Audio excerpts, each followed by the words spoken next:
हे प्रभु, इतनी दया रखना मुझ पर कि आपके अलावा किसी और के आगे हाथ फैलाने की नौबत ना आए, क्योंकि आप देखकर भूल जाते हो, परंतु लोग थोड़ा सा देखकर हर दिन गिनाते हैं। राधे राधे। जय श्री कृष्ण। कीमत पानी की नहीं प्यास की होती है, कदर मौत की नहीं सांस की होती है। प्यार तो बहुत लोग करते हैं दुनिया में, पर कीमत प्यार की नहीं विश्वास की होती है। भगवान कहते हैं कि हर मोड़ पर मैं हूं ना, इसी का बहुत सुंदर उदाहरण है ये एक छोटी सी कहानी। एक व्यक्ति का दिन बहुत खराब गया। उसने रात को ईश्वर से फरियाद की। व्यक्ति ने कहा, भगवान गुस्सा न हो तो एक प्रश्न पूछूं। भगवान ने कहा, पूछ, जो पूछना हो पूछ। व्यक्ति ने कहा, भगवान आपने आज मेरा पूरा दिन एकदम खराब क्यों किया? भगवान हंसे। पूछा, पर हुआ क्या है? व्यक्ति ने कहा, सुबह अलार्म नहीं बजा, मुझे उठने में देरी हो गई। भगवान ने कहा, अच्छा फिर? व्यक्ति ने कहा, देर हो रही थी, उस पर स्कूटर बिगड़ गया, मुश्किल से रिक्शा मिली। भगवान ने कहा, अच्छा फिर? व्यक्ति ने कहा, टिफिन ले नहीं गया था, वहाँ कैंटीन बंद थी, एक सैंडविच पर दिन निकालना वो भी खराब थी। भगवान केवल हंसे। व्यक्ति ने फरियाद आगे चलाई, मुझे काम का एक महत्व का फोन आया था और फोन बंद हो गया। भगवान ने पूछा, अच्छा फिर? व्यक्ति ने कहा, विचार किया कि जल्दी घर जाकर एसी चलाकर सो जाऊं, पर घर पहुंचा तो लाइट गई थी। हे भगवान, सब तकलीफें मुझे ही क्यों? ऐसा क्यों किया मेरे साथ? भगवान ने कहा, देख मेरी बात ध्यान से सुन। आज तुझ पर कोई आफत थी, मेरे देवदूत को भेजकर मैंने रुकवाई। अलार्म बजे ही नहीं, ऐसा किया। स्कूटर से एक्सीडेंट होने का डर था, इसलिए स्कूटर बिगाड़ दिया। कैंटीन में खाने से फूड पॉइजन हो जाता। फोन पर बड़ी काम की बात करने वाला आदमी तुझे बड़े घोटाले में फंसा देता, इसीलिए फोन बंद कर दिया। तेरे घर में आज शॉर्ट सर्किट से आग लगती, तू सोया रहता और तुझे खबर ही नहीं पड़ती, इसलिए लाइट बंद करती। मैं हूं ना, मैंने ये सब तुझे बचाने के लिए किया। व्यक्ति ने कहा, भगवान मुझसे भूल हो गई, मुझे माफ कर दीजिए, आज के बाद फरियाद नहीं करूँगा। भगवान ने कहा, माफ़ी मांगने की ज़रूरत नहीं है, परंतु विश्वास रखना कि मैं हूँ। मैं जो करूँगा, जो योजनाएं बनाऊँगा, वो तेरे अच्छे के लिए ही। जीवन में जो कुछ अच्छा खराब होता है, उसकी सही असर लंबे के बाद समझ में आती है। जीवन में जो कुछ भी अच्छा खराब होता है, उसका सही असर लंबे वक्त के बाद समझ में आती है। मेरे कोई भी कार्य पर शंका न कर, श्रद्धा रख। भगवान कहते हैं, जीवन का भार अपने ऊपर लेकर घूमने के बदले मेरे कंधों पर रख दे। कांटों पर चलकर फूल खिलते हैं, विश्वास पर चलकर भगवान मिलते हैं। एक बात सदा याद रखना दोस्त, सुख में सब मिलते हैं, लेकिन दुख में सिर्फ भगवान मिलते हैं। दिल और दलदल एक जैसे होते हैं, अगर दलदल में पाँव फंस जाए तो बाहर आना मुश्किल है, और दिल में बात धंस जाए तो निकालनी मुश्किल है। कभी सोचा है आपने, भगवान को भगवान ही क्यों कहते हैं? भगवान शब्द के 5 वर्णन में पंच तत्व समाहित है। भ भूमि, ग गगन, व वायु, आ आग, न नीर। है ना अद्भुत? राधे राधे। जय श्री कृष्ण। याद रखिए, इस दुनिया में ईश्वर से बेहतर साथी, सखा, शुभ चिंतक, हमसफर और कोई भी नहीं हो सकता। सत्य का साथ दीजिए। अगर परिस्थिति ऐसी बन जाए जब शांति और सत्य में से किसी एक को चुनना पड़े तो निसंकोच सत्य को ही चुन लेना ही श्रेष्ठ है। शांति बनाए रखने के लिए सत्य को छोड़ देना उचित नहीं। भगवान राम और कृष्ण चाहते तो अपनी शांति के लिए कभी भी असत्य का विरोध न करते। उन्होंने अशांत जीवन स्वीकारा ताकि सत्य का वरण और रक्षण किया जा सके। यद्यपि जीवन का लक्ष्य शांति प्राप्ति है, मगर वो शांति जिसकी प्राप्ति सत्य के द्वार होती है, अंततः सत्य के लिए शांति छोड़ी जा सकती है। गीता में कहा गया है कि जो तुम्हारा मूल्य न समझ सके उसके सामने जबरन प्रेम प्रदर्शन मत करना, क्योंकि ऐसा करने से तुम्हारे प्रेम के साथ साथ तुम्हारी भावनाओं को भी कुचल दिया जाएगा। सबसे बड़ी समस्या क्या है पता है आपको? बहुत समय पहले की बात है।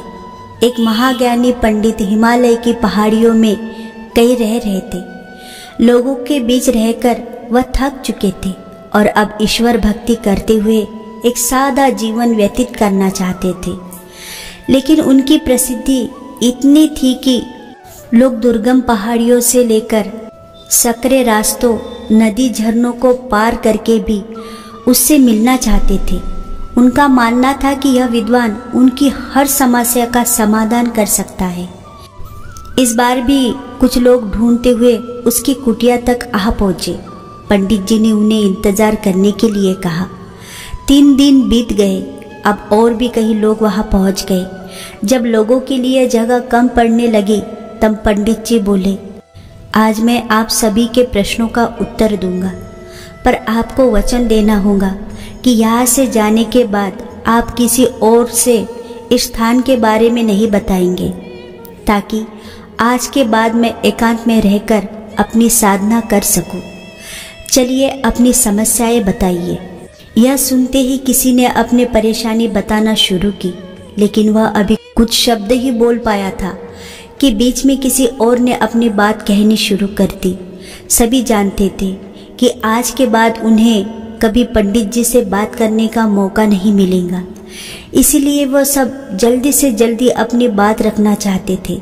कुछ ही देर में वहाँ का दृश्य मछली बाजार जैसा हो गया और अंततः पंडित जी को चीख कर बोलना पड़ा, कृपया शांत हो जाइए, अपनी अपनी समस्याएं एक पर्चे पर लिखकर मुझे दीजिए। सभी ने अपनी अपनी समस्याएं लिखकर आगे बढ़ा दी।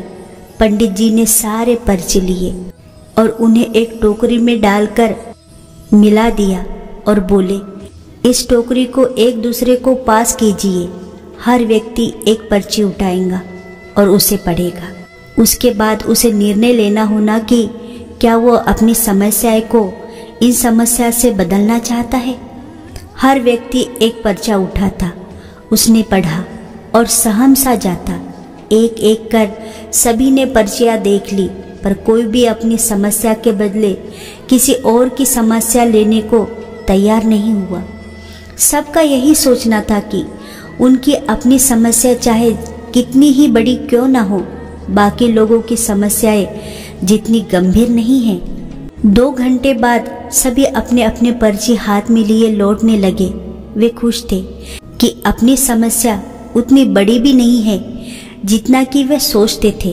तो दोस्तों, ऐसा कौन होगा जिसकी लाइफ में एक प्रॉब्लम भी ना हो?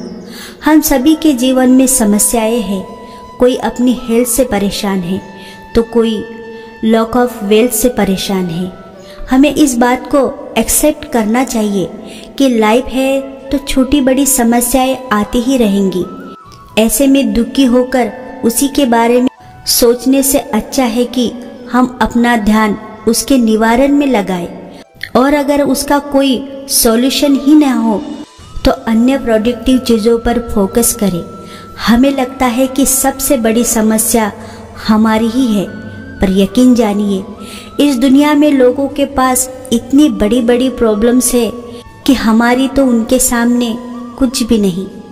इसीलिए ईश्वर ने जो भी दिया है उसके लिए थैंक्सफुल रहिए और एक खुशहाल जीवन जीने का प्रयास कीजिए। राधे राधे। जो रिश्ता हमें रुला दे उससे गहरा और कोई रिश्ता नहीं, और जो रिश्ता हमें रोते हुए छोड़ दे उससे कमज़ोर कोई और रिश्ता नहीं। जितना इंतज़ार भगवान करवा रहे हैं, पर वो इतना देंगे कि संभल भी नहीं पाओगे, पर समय आने पर उस पर यकीन होगा तो किसी की मदद करो, क्योंकि ईश्वर ने आपको देने वाला बनाया है, मांगने वाला नहीं। बस इतना कामयाब कर दे भगवान मुझको कि किसी गरीब की मदद करने से पहले सोचना ना पड़े। जो लोग मेरा नाम लेते हुए थोड़ा भी अपना समय खर्च करते हैं, मेरा सुदर्शन चक्र उन लोगों की हर वक्त रक्षा करता है। शब्द और दिमाग से दुनिया जीती जाती है, दिल तो आज भी दिल से ही जीता जाता है। अकेले खड़े होने का दम रखो, क्योंकि ज्ञान सब देंगे लेकिन साथ कोई नहीं। लिखने वाले ने लिख दिया, दौलत साथ नहीं जाएंगी, लेकिन ये नहीं लिखा कि जीते जी बहुत काम आएंगी। दिल एक है तो कई बार क्यों लगाए जाए, बस एक इश्क ही काफ़ी है अगर निभाए जाए। भगवान कहते हैं दिल खोल कर सांस लो, अंदर ही अंदर घुटने की कोशिश मत करो। कुछ बातें मुझ पर छोड़ दो, सब कुछ खुद सुलझाने की कोशिश मत करो। हमेशा हिम्मत रखो और आगे बढ़ो। ताने तो भगवान को भी मिलते हैं, आप तो फिर इंसान हो। अपनी भूल अपनों ही हाथों से सुधर जाए तो यह उससे कहीं अच्छा है कि कोई दूसरा उसे सुधारे। जिंदगी में ऐसे लोग जोड़ना जो वक्त आने पर आपकी परछाई और सही वक्त पर आपका आईना बने, क्योंकि आईना कभी झूठ नहीं बोलता, नहीं और परछाई कभी साथ छोड़ती नहीं। कड़वा है पर सच है। लोग जब पूछते हैं कि आप क्या काम करते हैं, तो असल में वो हिसाब लगाते हैं कि आपको कितनी इज्जत देनी है। लोहे को कोई बर्बाद नहीं करता, लेकिन खुद का जंग बर्बाद कर देता है। परिस्थितियों के अनुसार सब चीज सुंदर है। महत्वपूर्ण यह नहीं कि रावण विद्वान था, महत्वपूर्ण यह है कि विद्वान भी रावण हो सकता है। मुझे इतनी ताकत तो नहीं कि पूरा देश सुधार सकूं, पर इतनी बुद्धि जरूर है कि जिन्होंने देश सुधारने का बीड़ा उठाया है, मैं भी उनका साथ दूं। शिक्षा एक पेड़ की तरह है जो दिल में उगता है, दिमाग में पलता है और जुबान से फल देता है। इंसान का बड़प्पन उसकी हैसियत नहीं, इंसानियत तय करती है। रिश्तों की अपनी एक नियति होती है। एक स्त्री थी जिसे 20 साल तक संतान नहीं हुई। कर्म संयोग से 20 वर्ष के बाद वो गर्भवती हुई और उसे पुत्र संतान की प्राप्त हुई, किंतु दुर्भाग्यवश 20 दिन में वो संतान मृत्यु को प्राप्त हो गई। वो स्त्री हद से ज्यादा रोई और उस मृत बच्चों का शव लेकर एक सिद्ध महात्मा के पास गई। महात्मा से रोकर कहने लगी, मुझे मेरा बच्चा बस एक बार जीवित करके दीजिए, मात्र एक बार उसके मुख से मां शब्द सुनना चाहती हूँ। स्त्री के बहुत जिद करने पर महात्मा ने 2 मिनट के लिए उस बच्चे की आत्मा को बुलाया। तब उस स्त्री ने उस आत्मा से कहा, तुम मुझे क्यों छोड़कर चले गए? मैं तुमसे सिर्फ एक बार माँ शब्द सुनना चाहती हूँ। उस आत्मा ने कहा, कौन माँ? कैसी माँ? मैं तो तुमसे कर्मों का हिसाब किताब करने आया था। स्त्री ने पूछा, कैसा हिसाब? आत्मा ने बताया, पिछले जन्म में तुम मेरी सौतेली थी, मेरे आंखों के सामने मेरे पति को ले गई। मैं बहुत रोई, तुमसे अपना पति मांगा, पर तुमने एक न सुनी। तब मैं रो रही थी और आज तुम रो रही हो। तब मेरा पति गया था, आज तुमने अपनी संतान खोई है। बस मेरा तुम्हारे साथ जो कर्मों का हिसाब था वो मैंने पूरा किया और मर गया। इतना कहकर आत्मा चली गई। उस स्त्री को झटका लगा। उसे महात्मा ने समझाया, देखो, मैंने कहा था ना कि ये सब रिश्तेदार, माँ, पिता, भाई, बहन, सब कर्मों के कारण जुड़े हैं। हम सब कर्मों का हिसाब करने आए हैं। यही हमारे रिश्तों की नियति है। इसलिए बस अच्छे कर्म करो ताकि हमें बाद में भुगतना ना पड़े। वो स्त्री समझ गई और अपने घर लौट गई। अंततः हमेशा अच्छे कर्म करना चाहिए। जय श्री कृष्णा। मत लेना कभी भोले इंसान की हाय, और बेबस इंसान के आंसू दुनिया की सबसे महंगी चीज है। उसका बिल सीधा ऊपर वाला ही फाड़ता है। बारिश के बूंदे भले ही छोटी हो, लेकिन उनका लगातार बरसना बड़ी नदियों का बहाव बन जाता है। ठीक वैसे ही हमारे छोटे छोटे प्रयास भी जिंदगी में बड़ा परिवर्तन ला सकते हैं। ताकत और पैसा जिंदगी के फल है, जबकि परिवार और साथी जिंदगी की जड़ है। जख्म कहाँ कहाँ से मिले हैं, छोड़ इन बातों को। जिंदगी तू तो ये बता कि सब्र कितना बाकी है। तर में एक ही कमी है कि वो पिघलता नहीं, लेकिन यह उसकी खूबी है कि वो बदलता भी नहीं। सीख नहीं पाए हम मीठे झूठ का हुनर, कड़वे सच ने कई रिश्ते छीन लिए हमसे। खुद लड़नी पड़ती है जिंदगी की लड़ाई। लोग साथ कम और ज्ञान ज़्यादा देते हैं। कोई आपका दिल दुखाए तो बुरा मत मानना, क्योंकि कुदरत का नियम है कि जिस पेड़ पर सबसे मीठे फल होते हैं, लोग उसी को सबसे ज़्यादा पत्थर मारते हैं। सुंदरता तब तक सुंदर है जब तक इंसान का मन और व्यवहार सुंदर है। प्रशंसा अगर हो रही हो तो प्रसन्न नहीं, सावधान रहने की जरूरत है। पूछा गया, सब्र किसे कहते हैं? जवाब मिला, जब तुम्हारी आंखें आंसुओं से भरी हो और दिल इस बात की गवाही दे रहा हो कि जो भगवान करते हैं बेहतर करते हैं। पता नहीं क्यों लोग रिश्ते छोड़ देते हैं, लेकिन जिद नहीं छोड़ते। जिस परिवार में एक दूसरे से जलन रखकर उसे बर्बाद करने में लगे रहते हैं, उस परिवार का कोई सदस्य उन्नति नहीं कर सकता। ऐसा परिवार जो अपने को बर्बाद करने के लिए दुश्मनों से दोस्ती करता हो, वह परिवार आगे नहीं बढ़ सकता और बर्बाद होने से उसे कोई नहीं बचा सकता। समय हर समय को बदल देता है, बस समय को थोड़ा समय चाहिए। जो लोग जानते हैं बिछड़ जाने का गम, वो साथ बैठे परिंदों को उड़ाया नहीं करते। जिस चीज को कमा सकते हैं उसे मांगकर अपना महत्व कम न करें, चाहे वह धन हो, प्यार हो या फिर सम्मान। अपने तो वो होते हैं जिन्हें हमारे दर्द का एहसास हो, वरना हालचाल तो रास्ते में आते जाते लोग पूछ ही लेते हैं। सही करने की हिम्मत उसी में आती है जो गलती करने से नहीं डरते। सूरत देखकर नहीं, सीरत देखकर हम सफर ढूंढना, क्योंकि बुढ़ापे में अच्छे चेहरे नहीं सहारे काम आते हैं। झूला जितना पीछे जाता है उतना ही आगे भी आता है। इसी तरह जिंदगी का झूला अगर पीछे जाए तो डरिए मत, वो आगे भी आएगा। ताकत शारीरिक शक्ति से नहीं आती, यह तो अदम्य इच्छा शक्ति से आती है।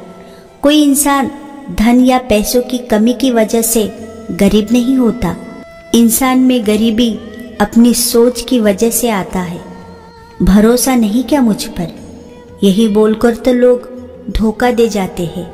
कभी कभी संबंध भी कितने नाजुक होते हैं, लोग शब्दों को पकड़कर इंसान को ही छोड़ देते हैं।